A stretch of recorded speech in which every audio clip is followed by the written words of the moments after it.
सभी विद्यार्थियों को मेरा नमस्कार। तो प्यारे बच्चों, आज की वीडियो में हम प्रारंभ करेंगे जो हमारा व्याकरण का अध्याय है तत्सम तद्भव शब्द, और इसके अलावा थोड़ा सा जो भाग है पर्यायवाची का भी देखेंगे। तो प्रारंभ करते हैं कि तत्सम शब्द किसे कहते हैं। वे शब्द जो संस्कृत भाषा से ज्यों के त्यों हिंदी में लिए गए हैं, अर्थात संस्कृत भाषा के ऐसे शब्द जो बिना बदलाव के हिंदी में प्रयुक्त किए गए हैं, जिन्हें संस्कृत के मूल शब्दों से संस्कृत के ही प्रत्यय लगाकर नवनिर्मित अर्थात नया किया गया है, उन्हें तत्सम शब्द कहते हैं। जैसे पुष्प, ग्राम, अहंकार, बालक, कन्या, साधु, आत्मा, आकाशवाणी, दूरदर्शन आदि। ये सभी क्या है? संस्कृत भाषा के शब्द हैं जो हिंदी में प्रत्यय लगाकर नवनिर्मित किए गए हैं। तद्भव शब्द, अब बात आती है कि तद्भव शब्द कौन से होते हैं। संस्कृत के वे शब्द जो प्राकृत, अपभ्रंश, पुरानी हिंदी आदि से गुजरने के बाद आज अपने परिवर्तित रूप में, परिवर्तित अर्थात बदले हुए रूप में हिंदी में प्रयुक्त होते हैं, हिंदी में प्रयोग होते हैं, उन्हें तद्भव शब्द कहते हैं। अर्थात संस्कृत के वे शब्द जो प्राकृत, प्राकृत भी एक संस्कृत भाषा के रूप है, अपभ्रंश, पुरानी हिंदी आदि भाषाओं से गुजरने के बाद आज अपने बदले हुए रूप में, परिवर्तित बदले हुए रूप में हिंदी में प्रयुक्त होते हैं, उन्हें तद्भव शब्द कहते हैं। जैसे सात, सात हम प्रयोग करते हैं लेकिन ये संस्कृत के सप्त शब्द से निर्मित है। उसके पश्चात सांप जो सर्प से है, उसके पश्चात कान, और कान का जो है पर्यायवाची या कान को करण, शुद्ध रूप इसका गांव, ग्राम आदि।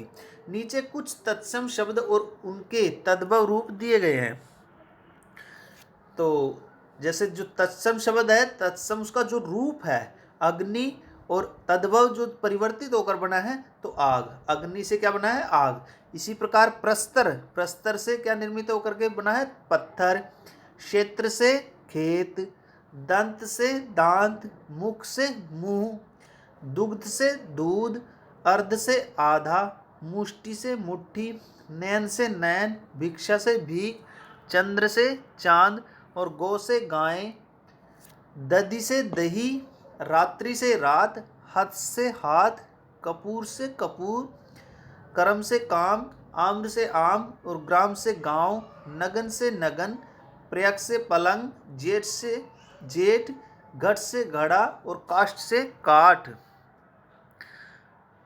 तो इनमें कुछ ये तत्सम और तद्भव शब्द है। जो तत्सम है वो जल, जलज, भवन, अन्न, घोंसला, नीड़, और तद्भव है काम, घोड़ा, हाथ, पेड़, तना, घोंसला आदि। उसके पश्चात कुछ पर्यायवाची शब्द है, उसको देख लेते हैं। पर्यायवाची शब्द या पर्यायवाची समानार्थी शब्द किसे कहते हैं? जब अनेक शब्द एक ही अर्थ का बोध कराते हैं, जब बहुत सारे शब्द एक ही अर्थ का बोध कराएं, तब वे सभी शब्द पर्यायवाची शब्द कहलाते हैं।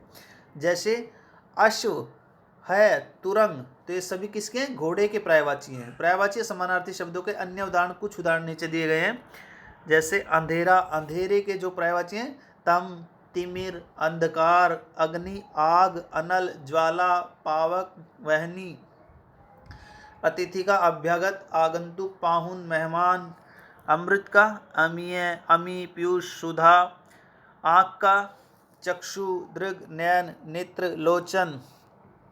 आकाश, यहाँ पर आकाश लिखा हुआ है लेकिन शुद्ध रूप क्या है? आकाश। आकाश, अंबर, आसमान, गगन, नभ, व्योम।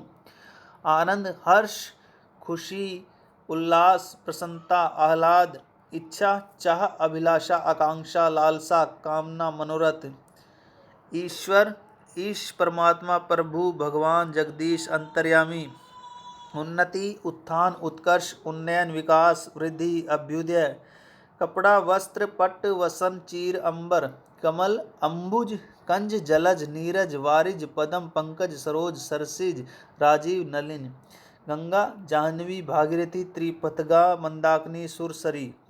गणेश, गजानन, गणनायक, गणपति, लंबोदर, विनायक, एक दंत, विघ्नेश। घर, मकान, आवास, गृह, निकेतन, भवन, सदन। घोड़ा, अश्व, तुरंग है। चंद्रमा, इंदु, कलादर, कलानिधि। चंद्र, चांद, निशाकर, मयंक, राकेश, विदु, शशांक, सोम, सुधाकर, सुधांशु। जंगल, वन, अरण्य, कानन, विपिन।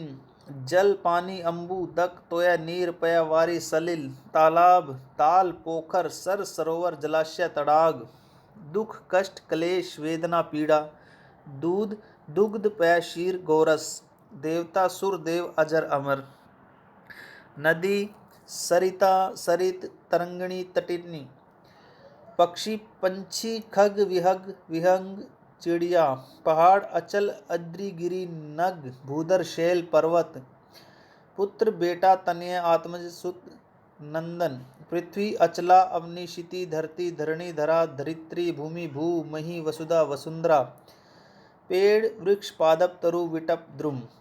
तो ये जो कुछ पर्यायवाची शब्दों के थे, तो इनमें से लगभग आप 2-2 या 3-3 याद करेंगे अच्छी प्रकार से।